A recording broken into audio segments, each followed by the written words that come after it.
Hi friends, let's take this Hendrix style lick and unlock the fretboard a little bit more. Now this is not just patterns and dots on a diagram, this is music, this is a language. We want to be able to say something.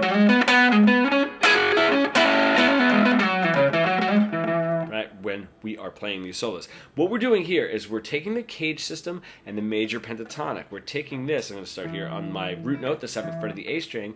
I'm going to play the A form, the bar chord, major, and then if I put my first finger where my third finger is on the 999 D, G, and B string, that becomes the backbone for my G form here, right, of the cage. And there is my major pentatonic. So if I'm going to play this lick, it's 7, 9, 11 on that A string, and then 9, 11, 9, 11, 9, right, on the B string. And what I'm doing, sort of hammering on, let's just say if I do, I'm going to hammer on 9 to 11 on the A and also play the 9 on the D.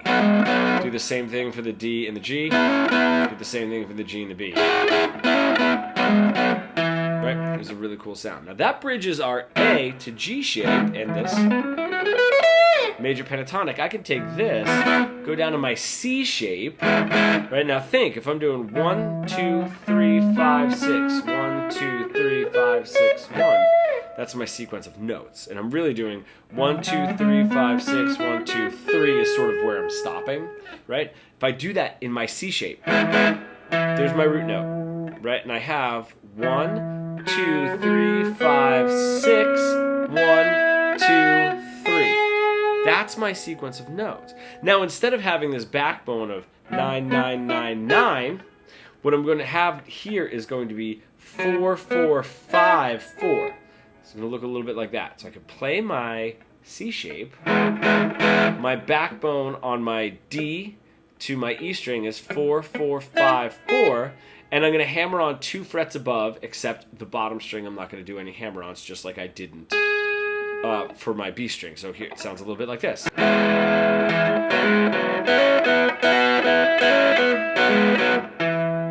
Same.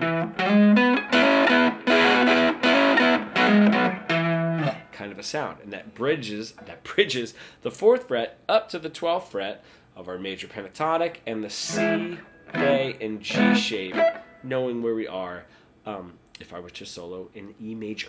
If you're an intermediate guitar player stuck in that guitar solo sort of robotic, boring plateau that we all get stuck into, you really want to bridge the gap between your creative ideas and what you're able to play, becoming fully fretboard fluent, comment pro below and we can get started.